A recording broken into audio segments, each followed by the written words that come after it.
आदर्श सामाजिक foundation, नवदिशा foundation आणि आपल्या वाल्यातील महर्षी वाल्मिकी विद्यालय यांच्यातर्फे आयोजित या कार्यक्रमाकरता आपल्या वाल्याचे लाडके नेते माननीय प्राध्यापक दिगंबर दुर्गाडे सर उपस्थित आहेत। तसेच येथील चारही गावचे सरपंच उपस्थित आहेत। सर्व शाळेतील शिक्षक, इतर प्रतिष्ठित नागरिक व सर्व विद्यार्थी मित्र मैत्रिणी, खरं तर मी या ठिकाणी खूप लवकर यायला पाहिजे होतं। या आधीच 2-3 वर्षापूर्वी यायला पाहिजे होतं, परंतु माझी पोस्टिंग जवळपास नसल्यामुळे मला येथे जमलं नाही। परंतु नवी मुंबईमध्ये आल्यानंतर कायम मला येथील प्राध्यापक प्राचार्यांचा नेहमी फोन येत होता की आपण हे व्याख्यान आयोजित करूयात आणि मुलांना देखील याच्यातून थोडी प्रेरणा मिळेल। गेले 2-3 महिने आमचे प्रयत्न चालू होते आणि शेवटी काल सर्व गोष्टी शक्य झाल्यामुळे आपण आज हा कार्यक्रम ठेवला। तसं बघायला गेलं तर ऑक्टोबर हीटमुळे आताच सरांनी सांगितलं की भरपूर ऊन वाढलेलं आहे। जास्त काही मी वेळ घेणार नाही तुम्हाला, फक्त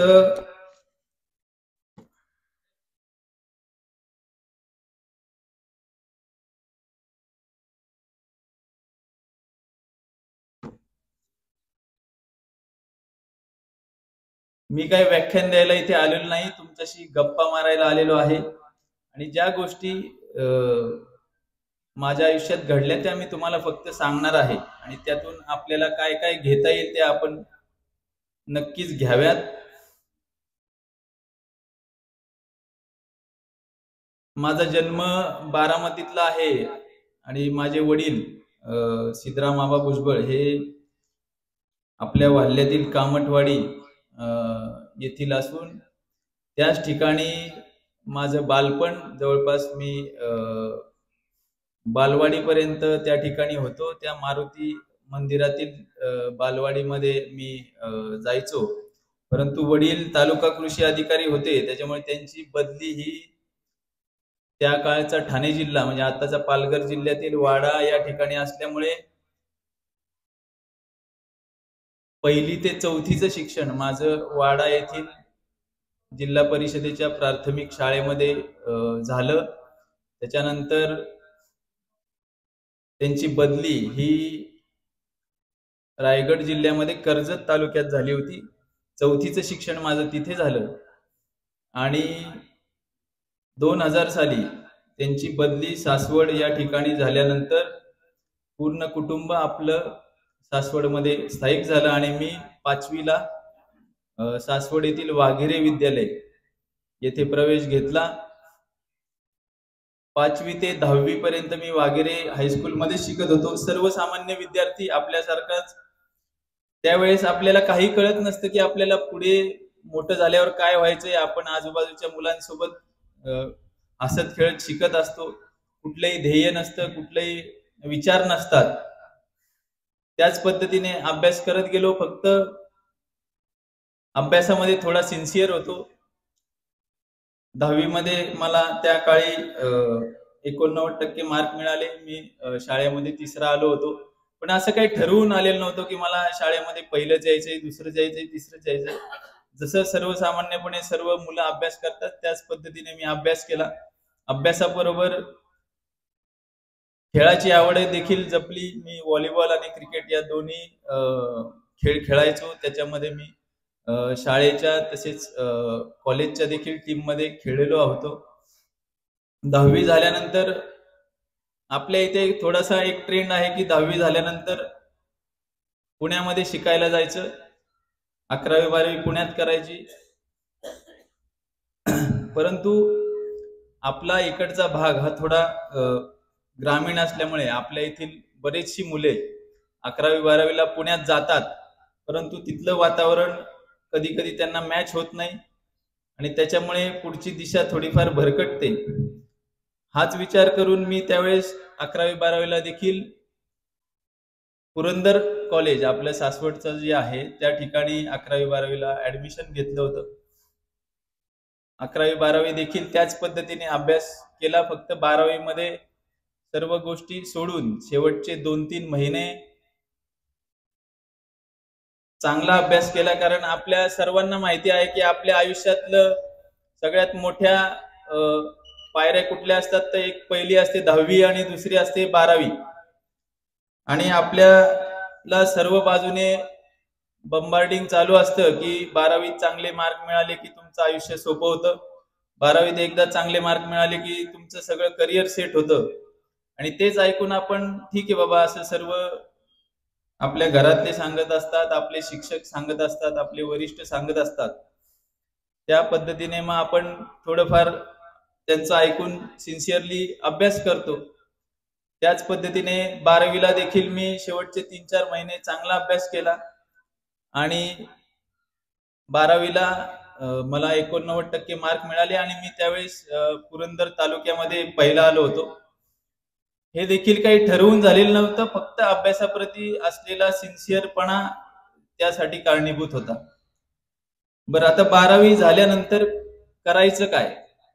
12वी झाल्यानंतर करायचं काय सर्वांशी आपण चर्चा करतो. आपल्या आधी 4-5 वर्ष ज्यांनी आपल्या पुढे शिकलेले आहेत, जे जॉबला असतात, त्यांच्याशी चर्चा करतो, आपल्या घरातल्यांशी चर्चा करतो. सगळ्यांशी चर्चा केल्यानंतर आमच्या काळामध्ये 2च ऑप्शन त्यावेळेस जरा जास्त ट्रेंडिंग होते. एक होतं मेडिकल आणि दुसरं होतं इंजिनिअरिंग. म्हणजे ही गोष्ट आहे 2007 सालची. तर मेडिकल मध्ये जाण्यामध्ये मला काही तसं विशेष आवड नव्हती. फक्त त्या काळात असं होतं की इंजिनिअरिंग जरा जास्त ट्रेंडिंग होतं आणि इंजिनिअरिंगला ऍडमिशन घेतल्यानंतर तुम्हाला कंपनी तुमच्या कॉलेजमध्ये येते, तुमचं सिलेक्शन करते आणि तुम्हाला खूप मोठं पॅकेज देते, 5 लाखाचं पॅकेज देते, 8 लाखाचं पॅकेज देते, अशी माहिती त्यावेळेस होती. आणि 12वी झाल्यानंतर आता सगळ्यांना सीईटी आहे, त्यावेळेस देखील सीईटी होती. सीईटी देखील मी दिली होती. 160 मार्क्स मला होते आणि चांगले मार्क्स होते. तर त्यावेळेस फक्त एवढं ठरवलेलं की इंजिनिअरिंगला जायचं. कम्प्युटर इंजिनिअरिंग ब्रांच त्यावेळेस खूप ट्रेंडिंग होती, कारण IT मधले जॉब मोठ्या प्रमाणात वाढत होते आणि कंपन्या देखील चांगल्या पगार त्या काळात देत होते. आणि हा विचार करून फक्त बाबा आपल्या घराजवळ राहायचं आहे, पुण्याच्या बाहेर जायचं नाही, त्याच्यामुळे गव्हर्नमेंट कॉलेज जरी मिळत असले तरी पुण्याच्या बाहेर न जायचं ठरवल्यामुळे पुण्यातील MIT इंजिनिअरिंग कॉलेजला मला ऍडमिशन मिळालं आणि MIT ला मी 2007 साली कम्प्युटर इंजिनिअरिंगला प्रवेश घेतला. आता इथून पुण्यात गेल्यानंतर इंजिनिअरिंगला सगळ्यांच्या डोक्यात तेच असतं की आता आपण इंजिनिअरिंगला ऍडमिशन घेतलंय, तुम्ही फर्स्ट क्लास मेंटेन करायचा, फर्स्ट क्लास मेंटेन केला की कॅम्पसमध्ये सिलेक्ट व्हायचं आणि कंपनीत चांगल्या पगाराची नोकरी मिळवायची. हे सगळं होत असताना घरची जर तुम्ही माझी बॅकग्राऊंड बघितली तर वडील तालुका कृषी अधिकारी म्हणून काम करत होते. माझे काका ते देखील सहाय्यक आयुक्त कामगार विभाग मुंबई या ठिकाणी काम करत होते. त्यामुळे त्यांचं बॅकग्राऊंड मध्ये थोडंफार घरी आलं की चाललेलं असायचं, तू इंजिनिअरिंग जरी करत असला तरी पुढे गेल्यानंतर तुला स्पर्धा परीक्षांचा अभ्यास करून UPSC किंवा MPSC करून तू क्लास 1 अधिकारी व्हावंस. परंतु आपल्या आजूबाजूचे मित्र, आजूबाजूचं वातावरण हे बघता त्या काळात मी कधीही या गोष्टीला महत्व दिलं नाही. कारण मी नेहमी बघायचो की माझे सिनियरला 8-9 लाखाचं पॅकेज मिळतंय, ते अमेरिकेत जात आहेत, चांगली नोकरी करतायत, तिकडे तर अजून चांगले पैसे आहेत. तर आपल्या आजूबाजूचे जे मित्र करतायत तेच आपण करूया. अशा पद्धतीने 4 वर्षाचं इंजिनिअरिंग पूर्ण झालं. माझं कॅपजेमिनी या IT कंपनीमध्ये माझं सिलेक्शन झालं होतं. चांगले पॅकेज देखील मला मिळालं होतं. आणि इंजिनिअरिंग झाल्यानंतर लगेच एका महिन्यामध्ये माझं जॉईनिंग मुंबईमध्ये आलं आणि त्या ठिकाणी मी सॉफ्टवेअर इंजिनियर म्हणून जॉईन झालो होतो. या ठिकाणी जॉईन केल्यानंतर माझे बरेचसे मित्र म्हणजे जे माझ्यासोबत इंजिनिअरिंगला होते त्यांनी काही लोकांनी माझ्यासोबत जॉब केला, काहींनी 1 वर्ष जॉब करून पोस्ट ग्रॅज्युएशन करण्यासाठी MS करण्यासाठी अमेरिकेमध्ये गेले. अमेरिकेमध्ये 2 वर्ष MS केलं आणि त्यानंतर अमेरिकेमध्ये अतिशय चांगल्या पगाराची म्हणजे आपल्या इथले 40-50 लाख रुपये पॅकेज त्यांना मिळालं. मग त्यावेळेस मला वाटायला लागलं की आपण देखील PG केलं पाहिजे, MS केलं पाहिजे. परंतु मी मगाशी सांगितल्याप्रमाणे घरच्यांची कायम इच्छा होती की तुम्ही इंजिनिअरिंग सेक्टरमध्ये काम न करता स्पर्धा परीक्षांचा अभ्यास करून समाजासाठी काहीतरी आपल्याला काम करता येईल अशा पद्धतीने सरकारी अधिकारी बनावं. आणि ज्यावेळेस मी मुंबईवरून घरी यायचो तर प्रत्येक वेळेस मला ते बोललं जायचं की सरकारी नोकरी आणि खाजगी नोकरी मधला फरक काय आहे. ज्यावेळेस तुम्ही सरकारी नोकरी करत असता त्यावेळेस तुमची समाजाप्रती एक जबाबदारी असते. तुम्हाला आपल्या आजूबाजूच्या लोकांकरता काम करता येतं, विविध योजना राबवता येतात, समाजाला न्याय देण्याचा प्रयत्न करता येतो. तसं तुम्ही प्रायव्हेट नोकरी करता जर काम करत असाल तर त्या कंपनी करता तुम्ही काम करत असता, समाजाप्रती एवढा विचार आपल्या येत नाही. अशा पद्धतीने मला नेहमीच सांगितलं गेलं की सरकारी नोकरी करून आपण समाजासाठी काहीतरी करू शकतो. सॉफ्टवेअर इंजिनियर म्हणून नोकरी करताना आजूबाजूचं वातावरण म्हणत होतं की तुम्ही MS करा किंवा याच ठिकाणी नोकरी करून चांगलं पॅकेज मिळवा. सर्व माझं आजूबाजूचं वातावरण बघितलं तर सर्व मित्र चांगल्या ठिकाणी जॉबला होते, चांगलं पॅकेज कमवत होते. फक्त घरचं वातावरण तसं म्हणत नव्हतं. घरच्यांचं म्हणणं होतं की तुम्ही MPSC ची परीक्षा दिली पाहिजे आणि त्यासाठी प्रयत्न केले पाहिजे. सॉफ्टवेअर इंजिनिअरिंगचा जॉब बघता 10 ते 12 तास त्या ठिकाणी जॉब करायचा आणि याच्या आधी मी कधी MPSCचं कुठलंही पुस्तक वाचलं नव्हतं किंवा कुठलाही सिलेबस किंवा कुठल्याही प्रकारचा अभ्यास त्या बाबतीत केलेला नव्हता. परंतु घरच्यांचा म्हणण्याचा विचार थोडाफार मी केला आणि त्यानंतर मी घरच्यांना एकच विनंती केली की मला दोन्ही गोष्टी एका वेळेस करणं शक्य होणार नाही. मला जर MPSC पूर्ण तयारीने करायची असेल, पूर्ण ताकदीनिशी करायची असेल तर मला दोन्हीपैकी एकच गोष्ट करावी लागेल. एकतर मला जॉब सोडून अभ्यास करावा लागेल किंवा मग मला MPSC करता येणार नाही.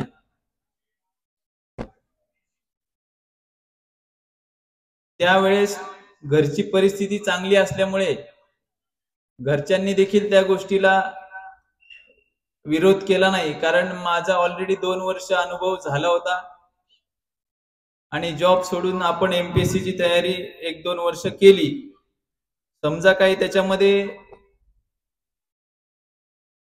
सिलेक्शन झालं नाही तर आपल्या अनुभवाच्या जोरावर आपण परत एकदा इंजिनिअरिंग मध्ये जॉब करू शकतो, ही एक विश्वास होता.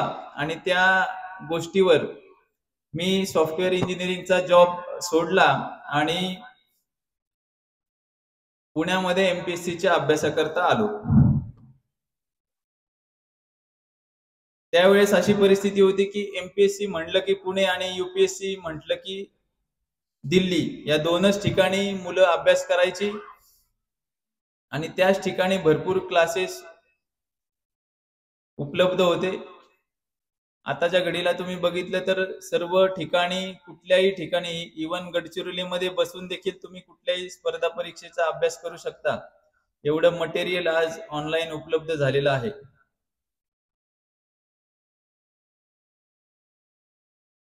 पुण्यात आल्यानंतर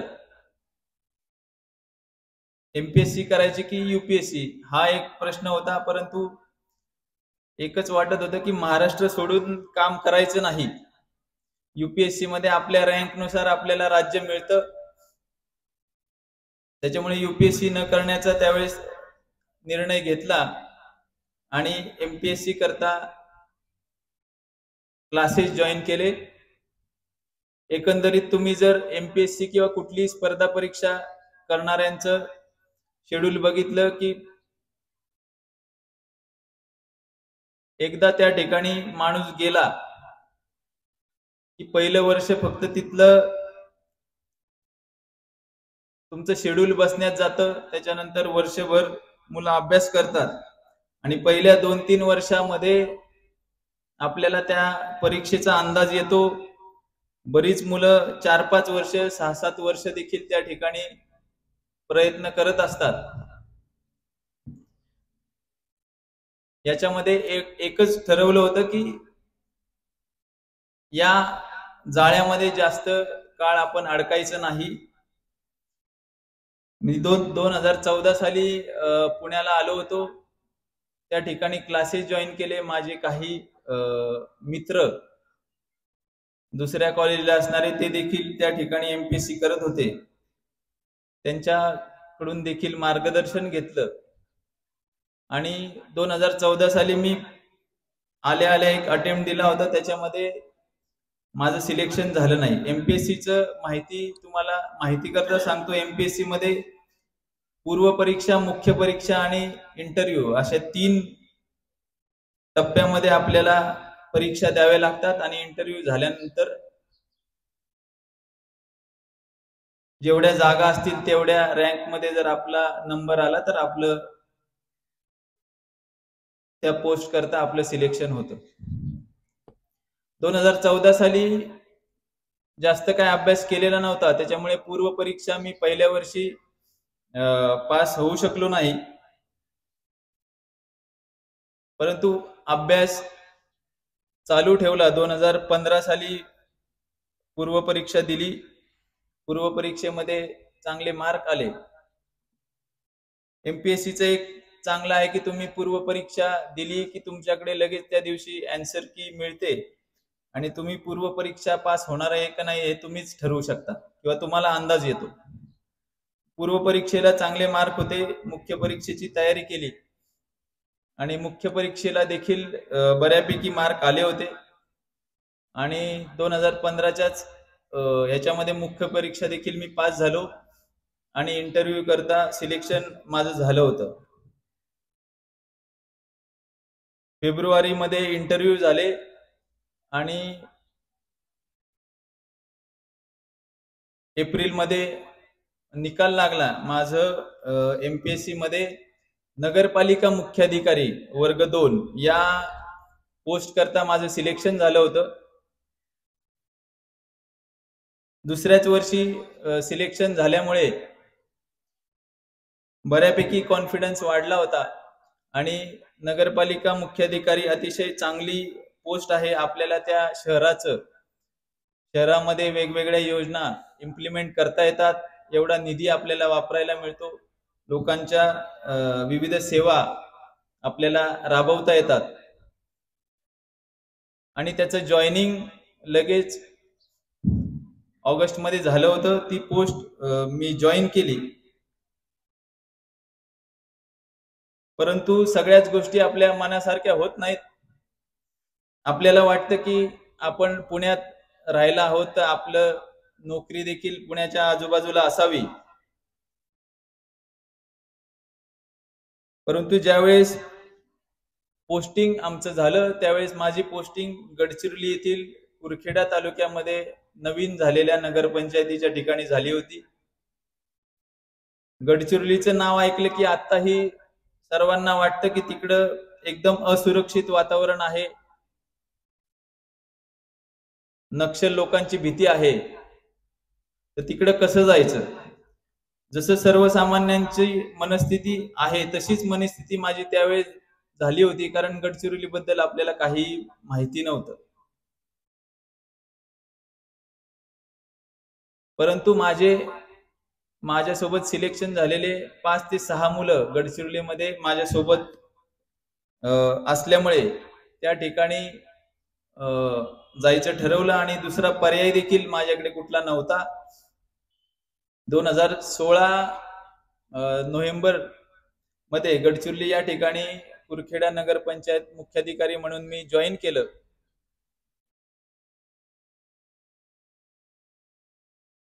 दोन 2017, 18, 19 3 वर्ष मी त्या ठिकाणी होतो. परंतु जी पोस्ट मिळाली होती ती क्लास 2 पोस्ट होती आणि पूर्ण परीक्षेचा अंदाज आल्यामुळे आपण परत एकदा परीक्षा देऊन आपण क्लास 1 पदासाठी प्रयत्न करावेत असं वाटलं आणि त्या ठिकाणी काम करत असताना अभ्यास देखील चालू ठेवला. त्या ठिकाणची लोकसंख्या कमी असल्यामुळे इकडच्या प्रमाणात काम थोडंफार कमी होतं, त्यामुळे अभ्यासाला वेळ मिळायचा. 2018 साली पुन्हा एकदा मी MPSC ची परीक्षा दिली. त्यावेळेस देखील प्री, मेन्स आणि इंटरव्ह्यू या तिन्ही गोष्टी मी 2018 मध्ये क्वालिफाय झालो होतो आणि 2018 साली चांगले मार्क मिळाल्यामुळे MPSC मध्ये मला DYSP हे पद मिळालं आणि त्या वर्षी DYSP च्या 2च जागा होत्या, त्यातील एक जागा मला मिळाली होती.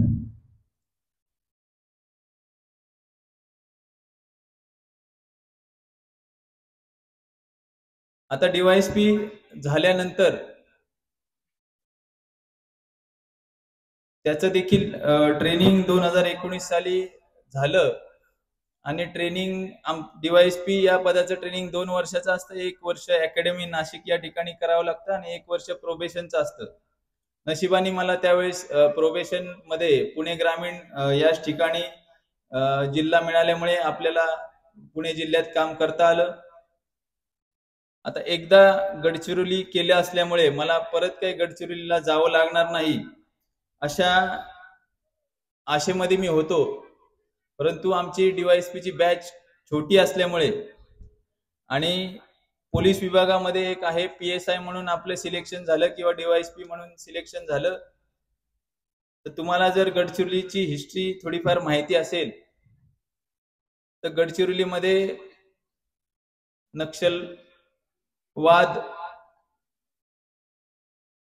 वातावरण आहे आणि त्या ठिकाणी अँटी नक्षल किंवा नक्षलवाद विरोधी अभियान राबवण्यासाठी सर्व यंग PSI आणि यंग DYSPचं पहिली पोस्टिंग ही गडचिरोलीमध्ये केली जाते. आणि आमच्या वेळेस ही DYSP ची बॅच छोटी असल्यामुळे आमची संपूर्णच्या संपूर्ण बॅच ही गडचिरोलीमध्ये पोस्टिंग झालं होतं. म्हणजे पहिले 3 वर्ष ऑलरेडी मी गडचिरोली केलं होतं आणि पुन्हा DYSP म्हणून गडचिरोली येथे काम करायला जावं लागलं. परंतु पहिला अनुभव चांगला होता. आपण इथे फक्त म्हणतो की गडचिरोली हे खूप भीतीदायक आहे किंवा त्या ठिकाणी नक्षलवाद आहे, तर मी सगळ्यांना म्हणेन स्टेजवर जेवढे लोक आहेत तुम्ही एकदा नक्की गडचिरोली फिरायला जा. अतिशय फिरण्यासारखं ठिकाण आहे. नोव्हेंबर-डिसेंबर मध्ये जर तुम्ही गेलात अतिशय कोकणासारखं वातावरण असतं. त्या ठिकाणची अभयारण्य देखील खूप चांगली आहेत आणि सध्या तसं वातावरण राहिलेलं नाही. सामान्य माणसाला त्या ठिकाणी कुठलाही धोका नाही. त्यामुळे नक्कीच सर्वांनी एकदा गडचिरोली बघितलं पाहिजे. 2 वर्ष गडचिरोली पोस्टिंग केल्यानंतर चॉईस पोस्टिंग म्हणून माझं 2024 साली नवी मुंबई येथे सहाय्यक पोलीस आयुक्त म्हणून बदली झाली आणि सध्या मी नवी मुंबई येथे सहाय्यक पोलीस आयुक्त CBD विभाग या ठिकाणी कार्यरत आहे. आता याच्यामध्ये तुम्ही जर बघितलं गेलं की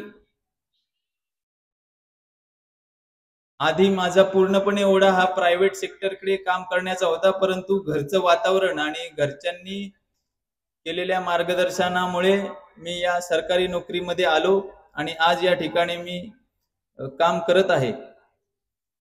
याचं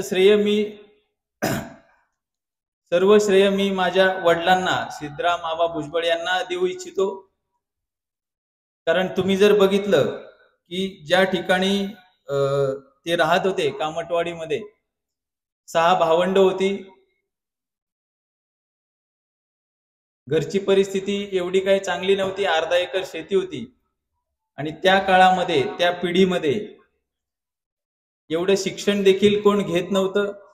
त्या काळात त्यांनी इथूनच महर्षी वाल्मिकी विद्यालयातूनच त्यांचं सर्व शिक्षण पूर्ण केलं आणि त्याच्यानंतर पुण्यामध्ये स्कॉलरशिपवर बीएससी ॲग्री पूर्ण केलं. त्याच्यानंतर पुन्हा स्कॉलरशिप मध्ये राहुरी येथे एमएससी ॲग्री पूर्ण केलं आणि त्या काळात एमपीएससी देऊन त्यांनी कृषी अधिकारी हे पद मिळवलं होतं. आणि घरची सर्व परिस्थिती अशी असताना देखील त्यांनी परिस्थितीला न जुमानता त्यांचं शिक्षण चालू ठेवलं. घरच्या सर्व भावंडांना देखील शिकवलं, सर्वांची लग्न केली. छोट्या भावाला देखील मार्गदर्शन केल्यामुळे ते सहाय्यक आयुक्त कामगार या ठिकाणी एमपीएससी मधूनच लागले. त्याच्यामुळे त्यांचा मी या ठिकाणी असण्यामध्ये खूप मोठा वाटा आहे. मी सर्वांना एकच सांगेल की आता तुम्ही आपली पिढी बऱ्यापैकी सर्वांचं घरचं वातावरण बऱ्यापैकी चांगलं आहे. आपले आई वडील शिकलेले आहेत. आपल्या आधीच्या पिढीला खूप मोठा संघर्ष होता, त्यांना स्वतः देखील शिकायचं होतं, घरची परिस्थिती देखील बदलायची होती, भावंडांना देखील शिकवायचं होतं. तरी तशी परिस्थिती आपल्यावर आता राहिलेली नाही. घरचं सगळं चांगलं आहे, आई वडील थोडेफार शिकलेले आहेत, आई वडिलांना त्याबाबत माहिती आहे. आपल्याला फक्त जे काही आहे ते पुढे न्यायचं आहे आणि वाढवायचं आहे. आणि मी आता तुम्हाला म्हणेल की सरकारीच नोकरी करावी असं काही नाही. प्रत्येकाची आवड ही वेगवेगळी असते. तुम्ही कुठल्याही क्षेत्रामध्ये आपलं अस्तित्व निर्माण करू शकता. फक्त तुम्ही आपल्या आई वडिलांशी त्या बाबतीत चर्चा केली पाहिजे. तुम्हाला नक्की काय आवडतं या बाबतीत त्यांच्याशी बोललं पाहिजे. आपल्या शाळेत असणाऱ्या शिक्षकांशी बोललं पाहिजे. आजूबाजूला असणाऱ्या विविध अधिकारी असतील, विविध राजकीय व्यक्ती असतील किंवा त्या त्या क्षेत्रातील तज्ञ असतील, त्यांच्याशी देखील चर्चा केली पाहिजे. तुम्हाला पाहिजे असलेली प्रत्येक गोष्ट तुम्ही मिळवू शकता. त्याच्यासाठी फक्त 2-3 गोष्टीच तुम्ही फॉलो केल्या पाहिजेत.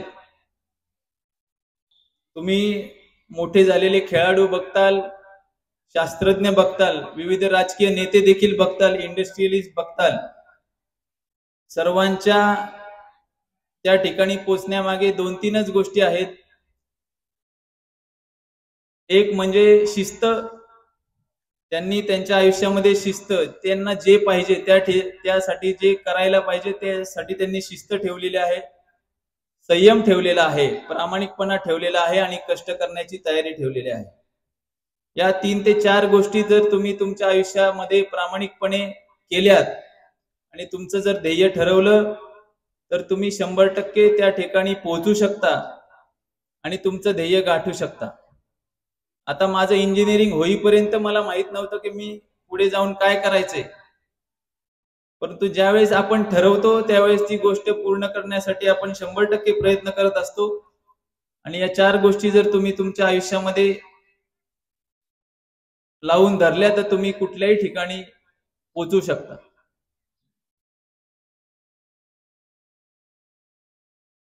याच्यामध्ये अवांतर वाचन, आपले छंद, या 2 गोष्टी आपण जोपासल्या पाहिजेत. आपल्याला एखाद्याला खेळ आवडत असतो त्यांनी खेळलं पाहिजे. एखाद्याला सांस्कृतिक गोष्टींमध्ये आवड असते त्यांनी ती कला जपली पाहिजे.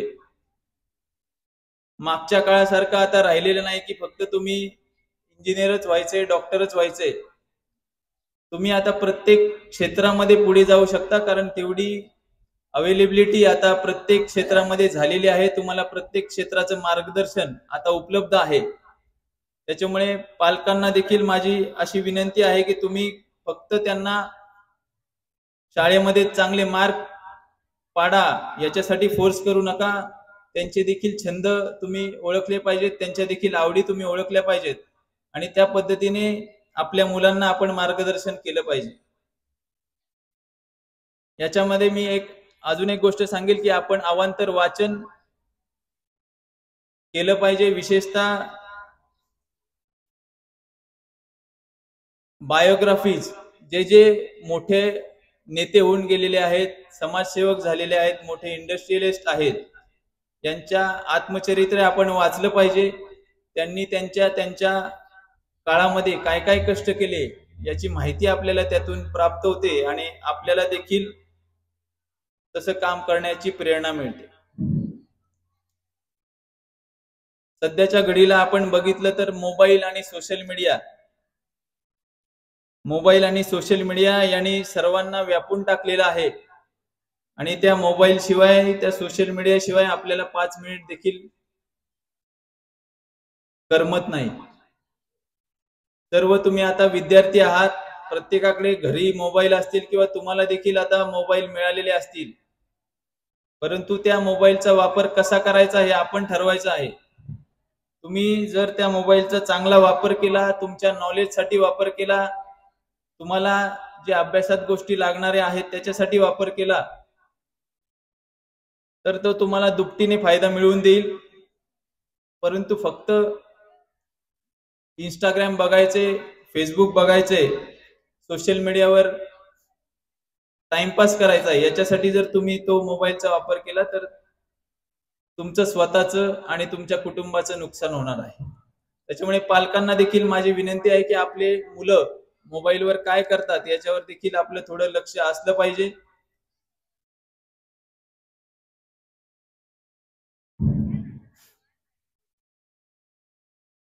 या व्यतिरिक्त एकच सांगेल, स्वामी विवेकानंदांचं एक वाक्य आहे, उठा, जागे व्हा आणि ध्येय गाठेपर्यंत थांबू नका. तुम्ही जर तुमच्या आयुष्यामध्ये डिसिप्लिन, पेशन्स आणि कष्ट करण्याची तयारी ठेवली तर तुम्ही तुम्हाला पाहिजे त्या ठिकाणी पोहोचू शकता. तुम्ही चांगले अधिकारी होऊ शकता, चांगले नेते होऊ शकता, चांगले आधुनिक शेती करणारे होऊ शकता, इंडस्ट्रियलिस्ट होऊ शकता.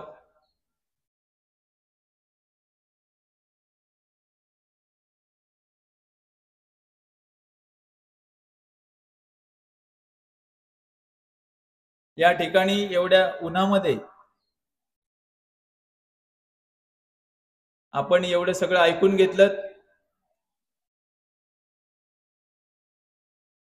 आणि महर्षी वाल्मिकी विद्यालय, आदर्श फाउंडेशन, नवदिशा फाउंडेशन यांनी हा कार्यक्रम आयोजित केला. याबद्दल मी पुन्हा एकदा शाळेचे प्राचार्य आणि फाउंडेशनचे संचालक यांचे सर्वांचे आभार मानतो आणि या ठिकाणी थांबतो. जय हिंद, जय महाराष्ट्र.